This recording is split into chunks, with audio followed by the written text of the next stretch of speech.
ఇలా ఎంత దూరం నడవాలమ్మా? ఇంకొంచెం దూరం నడిచామంటే అమ్మమ్మ వాళ్ళ ఊరు వచ్చేస్తుందమ్మా. ఎప్పుడు అమ్మమ్మ వాళ్ళ ఊరు వెళ్ళాలన్నా ఇలా నడుచుకుంటూనే వెళ్ళాలా? ఏ బండ్లు ఉండవా వాళ్ళ ఊరు వెళ్ళడానికి?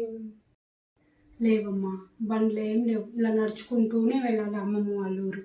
ఇంకెంత దూరం? అదిగో అక్కడ కనిపిస్తున్నాయి చూడు కొబ్బరి చెట్లు, అక్కడ వరకు నడిస్తే సరిపోతుంది. అదే అమ్మమ్మ వాళ్ళ ఊరు. ఇదే మాట నువ్వు ఇందాక నుంచి చెప్తున్నావు.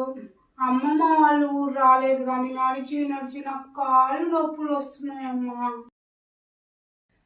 మీకు మళ్ళీ కొత్త కారు ఎందుకే? ఆల్రెడీ మీ అన్నయ్యకి ఒక బైకు, నీకు ఒక స్కూటీ, మీ మమ్మీకి ఒక కారు, మీ డాడీకి ఇంకో కారు, ఇలా ఇంట్లో వాళ్ళందరికీ ఒక్కొక్క వెహికల్ ఉంది కదా. ఆల్రెడీ ఉన్నాయని ఆ పాత కారుల్లోనే తిరగాల ఏంటి? అవి అమ్మేసి కొత్త కారులో షికారు చేయకూడదా?